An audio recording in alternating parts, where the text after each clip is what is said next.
It's a very big day for the Indian Navy. It's a very big day for self-reliance in military hardware. And it's a very big day in terms of how the Indian Navy sends out a message of strength and deterrence in the Indian Ocean. An indigenous stealth-guided missile destroyer significantly named INS Imphal after the capital of the state of Manipur was today commissioned into service. This is the beautiful ship up close through India Today's cameras. This is in Mumbai, where the ship has just been handed over to the Indian Navy. It goes from being called just Imphal to INS Imphal, where INS stands, of course, for Indian Naval Ship. Imphal holds the distinction of being the first warship named after a city in the northeast, highlighting the importance of the region for national security and prosperity. INS Imphal being commissioned into service today is of particular importance because of what has been happening in Manipur this year as well. Well, before anyone tries to read too much into the name Imphal was decided long before the unfortunate and tragic situation erupted in Manipur earlier this year. But INS Imphal will be the first of her name in Indian Naval Service, and isn't she a handsome ship? This is a warship that boasts of a very high level of indigenous homegrown content, approximately 75%. This includes not just the ship itself, but the BrahMos surface-to-surface missiles, medium-range surface-to-air missiles, anti-submarine indigenous rocket launchers, and 76mm super rapid gun mount. That's the main gun you see on the ship's deck. Now, this is a ship that has been designed entirely in India. The engines are from abroad. Some of the other systems, including the main radar, are from Israel, but 75% of this amazing destroyer are completely indigenous, and it goes a long way in helping the Indian Navy and the Indian military at large achieve elusive self-reliance, Atmanirbharta in defense goals. INS Imphal is equipped to fight under nuclear, biological and chemical warfare conditions and has a very high degree of automation and stealth features, further enhancing its combat capability and survivability. Take a look at this report from the ground from the beautiful commissioning ceremony today. With the slogan of Jalmeva Yasya Balmeva Tasya, Indian Navy commissioned INS Imphal into Indian Navy today. Indian Navy has commissioned the most powerful warship right now in India. It's INS Imphal. INS Imphal is the third installment of Visakhapatnam class series, which is very much destructive and the most destructive machine that India has right now. INS Imphal is the first warship to have a mess provision for women sailors and women officers. Inside the warship, 12 beds are prepared for female sailors which attach bathroom and toilets. The arrangement has been designed for the first time in the warship before commissioning. This Indian warship has been named in the memory of veterans of the Battle of Hawaii during World War II, and this is the first warship which has been named after a state in northeast. Or the ship can move at the speed of 33 kilometers per hour and can stay in sea continuously for 45 days. 50 officers and more than 300 sailors can be deployed on their warship. The power and the domination of India has been continuously increasing in the sea arena, and now after the commissioning of INS Imphal, now Imphal will protect Indian sea borders and Mother India. इस जहाज में खास जैसे कि मेरे पीछे है, ये इंडिजिनियस रॉकेट लॉन्चर है, तो कोई भी पनडुब्बी दुश्मन की पनडुब्बी आसपास अगर डिटेक्ट होती है तो इसको फायर कर कर दुश्मन की पनडुब्बी को डुबाया जा सकता है, या उससे ये महत्वपूर्ण ये भी है कि उसको नीचे ही रखा जा सकता है जिसके कारण वो शिप पर अटैक ना करे। इसके अलावा जैसे कि आप यहाँ देखते हैं, ये है MRSAM, ये भी इंडिजिनियसली अब डेवलप हो रहा है along with partnership with II Israel, और ये सारे एरियल थ्रेट्स जो कि एयरक्राफ्ट, मिसाइल्स और UAVs को अटैक करा जा सकता है इससे, एंड उनको टेक डाउन करा जा सकता है। इस शिप में सबसे बड़ी अच्छी चीज़ है कि यहाँ का जो IPMS integrated platform management system indigenously LNT के द्वारा बनाया गया है, जिससे एक जगह से आप सारे के सारे मशीनरीज जो हैं उसको मॉनिटर भी कर सकते हैं और कंट्रोल भी कर सकते हैं। इम्फाल को अगर एक सक्षम तौर से बोला जाए तो ये एक मूव करता हुआ स्मार्ट सिटी है, जो खुद से अपना पावर जनरेशन भी कर रहा है, खुद ही अपने आप को शिप को पूरा ठंडा रखा हुआ है। आप इसके एसी प्लांट्स की अगर देखें तो 1100 टन्स ऑफ रेफ्रिजरेशन की कैपेसिटी है, जिसमें आप किसी भी क्लाइमेट में कभी भी आएंगे तो ऐसा ही ठंडा आपको महसूस होगा। 120 टन ऑफ फ्रेश वाटर हम हर दिन बनाते हैं, जिससे जो शिप्स के क्रू हैं उनकी जो भी रिक्वायरमेंट रहती है फ्रेश वाटर को हमेशा मीट कर जाती है।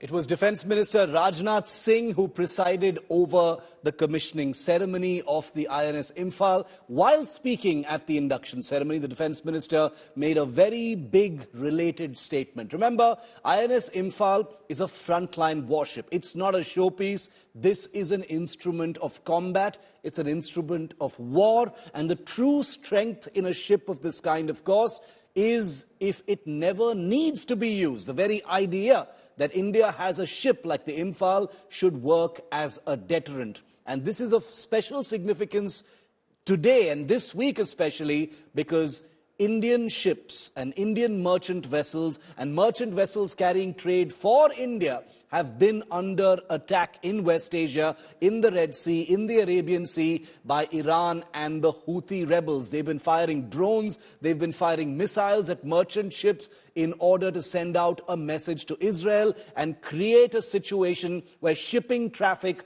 cannot enter the Persian Gulf and the Red Sea and reach countries like Israel. And that's one of the reasons why the INS Imphal entering service today becomes so important. Listen to what Defence Minister Rajnath Singh said today after 2 merchant vessels were attacked on the same day, on December the 23rd.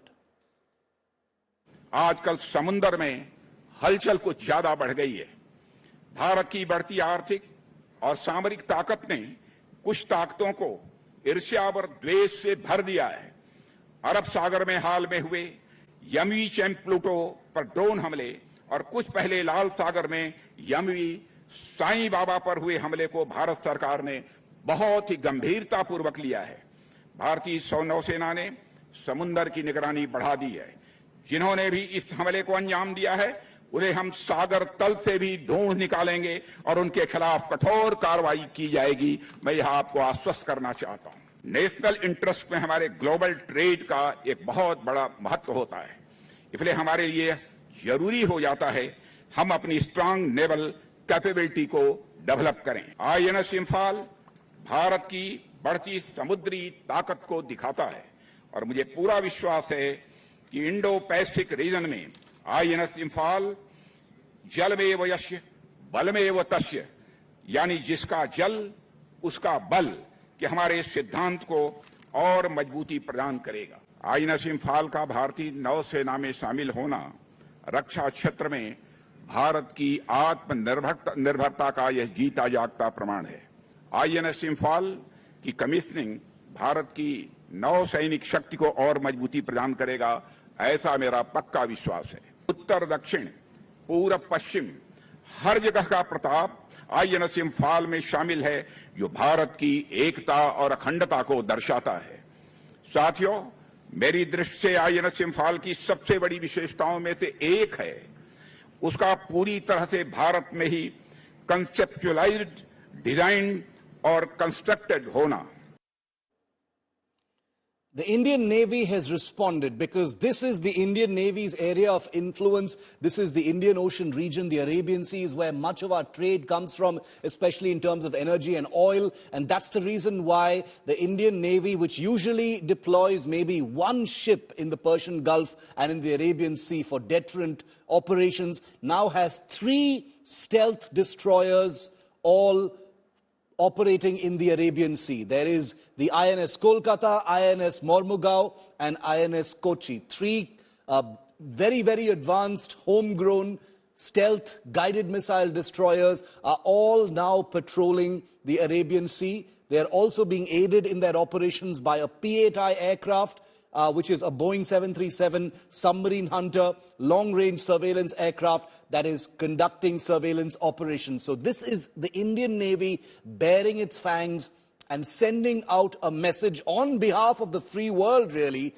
that it means business. Drones and missiles might be sent to attack ships that are making their way through the shipping lanes of the Arabian Sea, but the Indian Navy is now there and it will do everything it can to make sure that those who have attempted to damage ships headed for India or which impact India will pay for what they have done. Whether they are in Iran, whether they are in Yemen, the Houthis, whoever it is, if they dare to affect shipping traffic, they will be hearing from the Indian Navy. Now, the two ships that were both attacked on the same day, December the 23rd, the Liberian-flagged ship and a Japanese-owned ship, MV Chem Pluto, with 20 Indian crew members, one Vietnamese crew member, caught fire after it was attacked on December 23rd by a suspected drone about 270 kilometers off India's coast. It was later secured by the Indian Coast Guard and the Indian Navy, which said in an official statement that the ship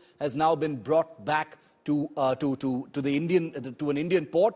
Elsewhere in the Red Sea, on the same day, Yemen's Iran-backed Houthi rebels carried out a string of drone missile attacks in solidarity with Palestinians in Gaza, where Israel is battling Hamas terrorists. The US Central Command says the vessel called MV Sai Baba was targeted by a drone launched by Houthi militants in the southern Red Sea, which is just near the Persian Gulf. This also happened on December the 23rd.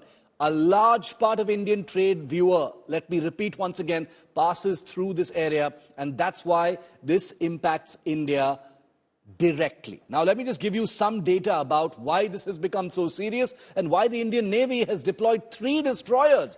You know, practically never done that before unless something is this serious. There have been 15 attacks on merchant vessels since October the 17th. 10 days after the Hamas attack on Israel, since 10 days after that, there have been 15 separate attacks, all of them by Iran or the Houthi rebels. The MV Sai Baba that I just told you about was hit by a Houthi drone or missile on December the 23rd. The same day that MV Chem Pluto, which was headed towards Mangaluru, was hit about 270 kilometers off the Indian coast by an Iranian drone. Iran has denied it, but the United States says they have proof that it was an Iranian drone.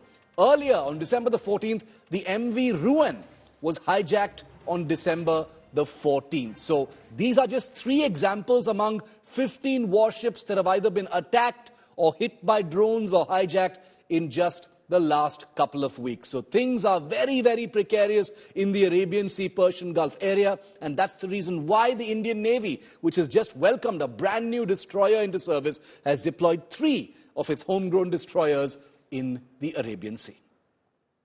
People go to all manner of tiger reserves every year in India and come back disappointed when they cannot spot this beautiful beast and our national animal. But these are viral images from a village in eastern Uttar Pradesh's Pilibhit, where a wandering tiger, a big adult, beautiful beast, found an unexpected perch on a compound wall of a Gurudwara. This was in Pilibhit. In the video of the incident that has surfaced online and, as you can imagine, gone completely wildly viral, the big cat can be seen standing on what appears to be a boundary wall of that Gurudwara. The animal was seen resting on that wall, chilling there for over 6 hours as a crowd simply gathered. Word then quickly spread, obviously. Huge crowd gathered in the vicinity, drawn by the unusual sight. Meanwhile, Forest Department officials thankfully have successfully tranquilized the tiger, but the images have still been quite upsetting. You can see one of the officials pulling the tiger by the tail. Was this the right way to tranquilize it, or are we simply in no position to really judge what was ultimately a difficult and delicate operation involving a big and, let's face it, dangerous, potentially dangerous beast to actually handle? Take a look at these pictures. रात के 2 बजे शेर कुत्ते के पीछे भागता हुआ आया है हमारे बरांडे तक, और यहाँ से वह कमरे में कुतिया घुस गई और बरांडे पे हम सो रहे थे। बरांडे पे हमने तुरंत अपनी मच्छरदानी थी हमारे पास में, डंडा उठा के हमने मारना चालू करा। बाघ मुसेरे भाई के पड़ोस में घर में घुस गया, वहां से इधर आया, इधर से हमने दोबारा करा, डंडे मारे इधर से, बीच दीवार है हमारी साझी दोनों भाइयों की, उस दीवार के ऊपर आके रात में बाघ बैठ गया। रात से रखवाई कर रहे हैं, पूरी रात होगी हमें 2 बजे से। हम इसका जांच करके जो नियमानुसार कार्रवाई होगी हम करेंगे, इसको यहाँ से सुरक्षित यहाँ से लेके जाएंगे, और हमारी कोशिश ये है कि किसी को भी जान माल की हानि ना हो। सबसे पहले हम भीड़ पर नियंत्रण कर रहे हैं, जब भीड़ यहाँ से थोड़ी हट जाएगी उसके बाद हम कार्रवाई करेंगे। So this is the part where the animal had been shot with a tranquilizer gun, but it was still not completely unconscious. There they cover it with a tarp. It's still conscious, kind of stumbling, obviously groggy after being, hit with that tranquilizer dart. And then you see one of the officials gingerly walking towards it, yanking the poor beast by the tail. Thankfully, the tiger has been recovered safely and is under treatment right now. But these pictures from eastern Pilibhit, it's already become a bit of an internet meme where people have been wondering how they go to places like Corbett and Ranthambore and Panna and Sariska and never get to see a tiger. And here's a tiger right in the middle of human habitation. Now, viewer, it's one thing to enjoy these images, marvel at this beautiful beast, but it is my job to tell you that images of this kind are always a reminder of the collision in the habitat between humans and wild animals. Let us never forget, even for a moment, that it is humans that have encroached on the wild and natural habitat of animals, including tigers. Tigers have been sighted many times in the past in eastern Uttar Pradesh's Pilibhit. A great deal of sensitization already takes place in these areas for forest officials because tigers have in the past posed a threat, but it is sensitive to process this story not as something that is scary, but as something that is ultimately quite sad and quite troubling, because encroachment of wild habitat of tigers. Remember, tiger is our national animal and is therefore symbolic by itself. India is the only country that has a national program called Project Tiger to save this beautiful beast and make sure it does not become extinct. And even though numbers have been promising in recent years, they are nowhere near the numbers required for tigers to be left alone and to be on their own. And therefore, images of this kind continue to go viral and continue to disturb me.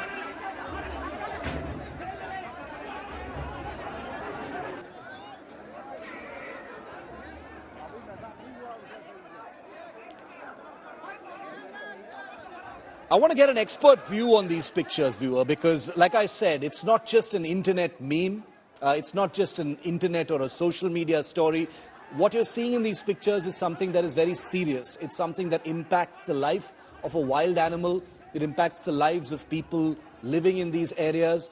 And it impacts the lives, the situation as far as India's ecology and environment is concerned. So there are big questions here. Dr. Anish Andheria is president of the Wildlife Conservation Trust. Dr. Andheria, welcome. Thank you very much for your time on this story. I'm sure you've seen this video, sir. From Pilibhit of this tiger, sitting there, very, very majestically on that compound wall. Huge crowd gathers. We've seen it happen before in Pilibhit, actually. What did you think of this video? What does it tell us, sir? See, first of all, we have to understand the bigger issue. So we have 3,600 tigers in India. They are spread across 18 states, and we have about 54 tiger reserves. And nearly 3 million people live inside these tiger reserves. So there are 3 million people who live inside the buffer zones of 54 tiger reserves. So there is going to be an interface between large carnivores and people. It probably happens every week. There are tigers that enter villages or come to the farms around the villages pretty much on a daily basis. But when such an event happens during the day, it happens in the night, nobody realizes. And because we work in several states, we have seen this happen because we have radio collared several tigers. We know how they move. So tigers are very, very stealthy. They don't come out in the open. So they mostly move around in the night. But when they come out like this in the day, there is what is called rubbernecking that happens, that people somehow, one-on-one people are scared of large carnivores. However, when they are in a mob, they behave very differently. Every individual in that mob feels that he or she is insulated from the threat that is presented by this massive tiger. A tiger like this will weigh around 170 to 200 kgs. And so a human being is no match. But people still always gather this. And I've seen this not only with tigers, but also with leopards, that you have hundreds of people who surround these animals. Obviously, tigers are carnivores. They have enough weapon on their body to eliminate large herbivores, which are more than 300 kgs. So human beings have no match. However, because of this, the tiger feels, this is a very unusual video because I feel that the tiger may not be 100% fit for a tiger to stay unperturbed like this on a wall with more That's than, what I was would going say, to ask you. Why would the tiger do that? Exactly. so normally that doesn't happen. So when a tiger finds itself surrounded by people, invariably like a human being, the tiger will panic and it will try to rush out. In that process, it will have to go in one direction. And obviously there are people there. And because the first liners will be blocked by people behind them, there'll be more or less a stampede and sometimes humans are injured and eventually the tiger is killed. In this case, to have a tiger so relaxed is very unusual. So I Yes. feel that that animal, there are two, three things. One, this tiger is probably born to a female who lives in close proximity of villages. So when it was growing up, so it is a young tiger. It may not be more than 3.5 years. So this tiger would have seen human beings as it was growing. So it was relatively more accustomed to human presence than the tigers which are found deep inside the jungle. That's one. Second, if it is lost condition or it is not well, it can be in a situation like this where it has just no energy to do anything. Yes. Or it could just be traumatized. There could be trauma. Mostly we have seen that when a leopard or a tiger falls in a well and along with a prey animal. So if they have been running after a pig or a dog and the dog falls in a well and the carnivore in the night falls in the well, once inside a well and the dog is right in front of the tiger, but the tiger doesn't kill the dog. In fact, both Yes. of them will hold on to their lives on a crevice or something like that. So this has been seen many times. So one of the three things are happening. But the unfortunate thing again is that there is there has to be a method in the madness that is shown by people. If I was in charge of this operation, all I would have done is to request the people, and if people believed what I said, all they Yes. had to do is get into their homes, and after dark or towards the evening, the tiger would have moved out of the village. No tiger Yeah. wants to be surrounded by people. So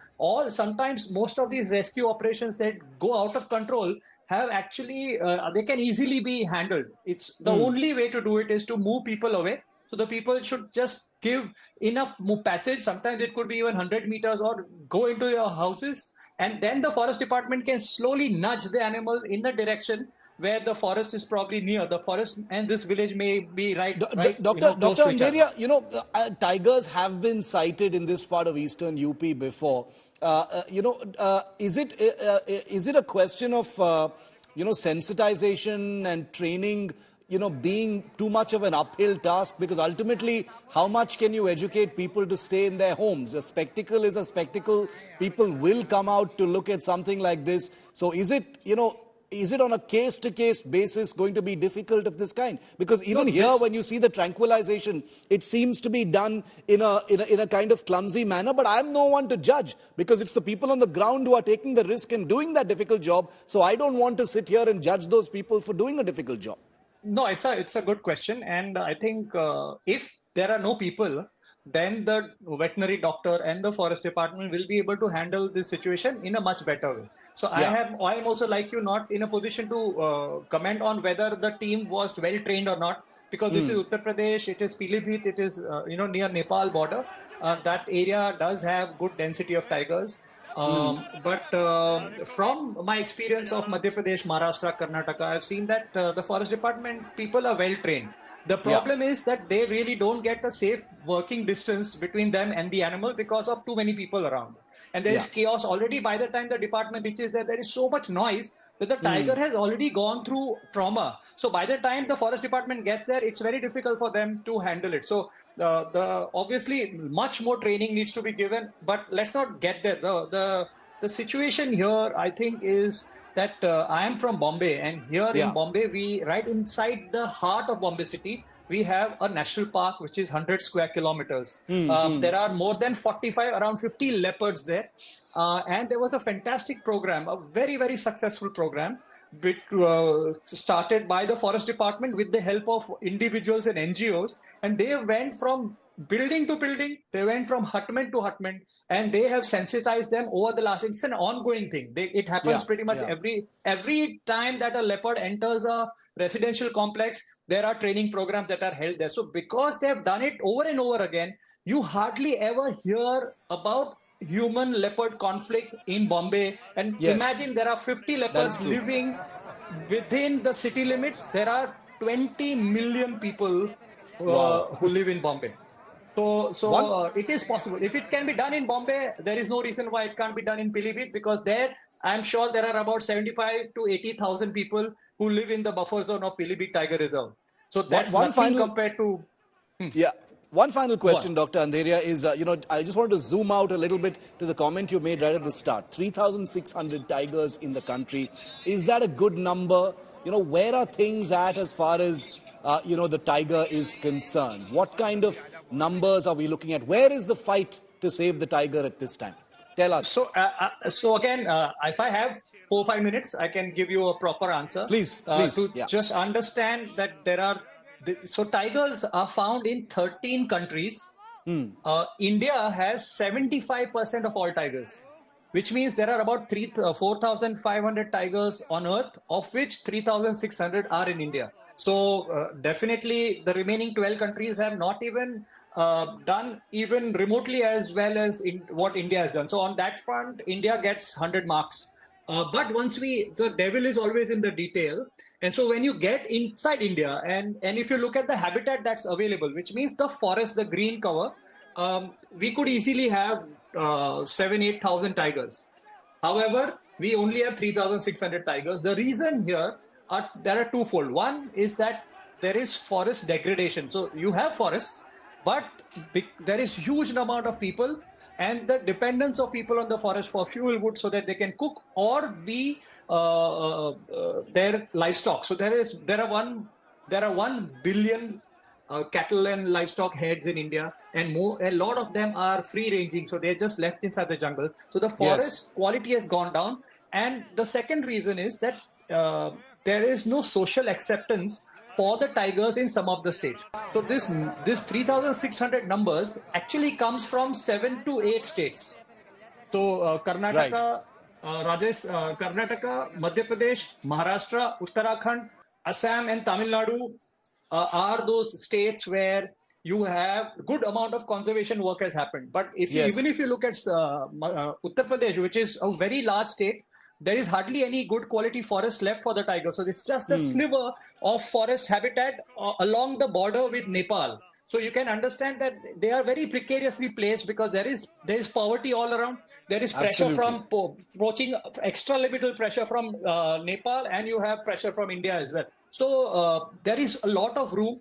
So if you leave these 7-8 states aside, you have tigers in another 11 states. So if those states follow what these 7 states have done, and they don't have to go out because no other country can teach India what to do. India is already the best that there can be in terms of large mammal conservation. So all they have to do is replicate some of what they can do. Also remember that culture plays a big role. So India is a big country, and the culture varies from place to place. So in some places where bushmeat is still preferred, there is hardly any prey left inside the jungle. So you have good jungle, but there is no food. So the tiger who goes there will eventually feed on cattle, and then it will get poisoned by the villagers because they don't want that kind of loss to happen. So I think India has huge scope. In the states where they have done well, I think the population is saturated, and those states are sending tigers because tigers do move a lot. Male tigers move when they are young, they migrate quite a bit. So they are sent. So in fact, the tiger from Maharashtra ended up in Odisha.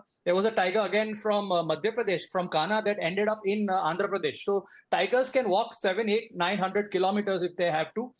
So they keep sending tigers out. But those states are not socially ready to accept them yet. So I think those things have to be changed. But India has huge potential, and we have pretty much not even 50% where we can be.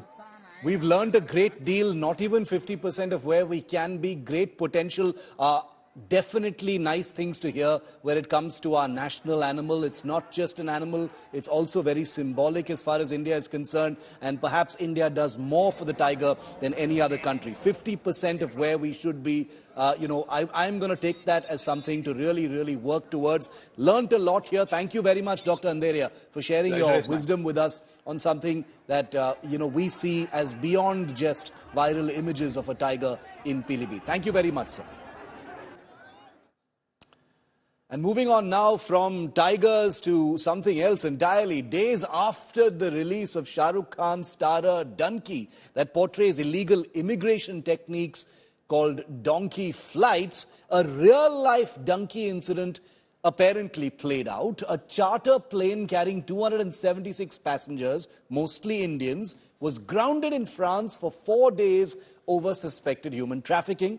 It has landed back in Mumbai early on Tuesday morning. As many as 25 persons, including 2 minors, had expressed the wish to apply for asylum and were still on French soil. The flight, which was operated by Romanian charter company Legend Airlines and bound for Nicaragua, which is in Central America, had landed at Vatry Airport in France on Thursday for a technical stopover en route from Dubai when the French police cracked down. Flights to Nicaragua or third countries where obtaining travel documents is easy have come to be known as donkey or donkey flights, which refers to the illegal immigration technique used for unauthorized entry into those countries.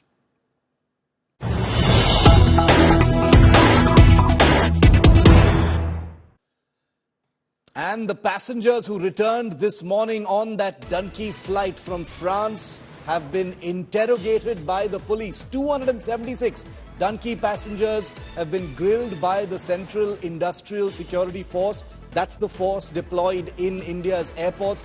Anti-human trafficking unit has now initiated an inquiry and will be submitting a report to the Home Ministry very soon. So interrogation of some of those donkey passengers is currently taking place. 276 of them were Indians, remember. Meanwhile, the grisly murder of a Chennai software professional, a 24-year-old who was chained, cut and burnt alive after being set ablaze by a childhood friend who had a sex change operation. In case you missed that story, here's the very latest on it.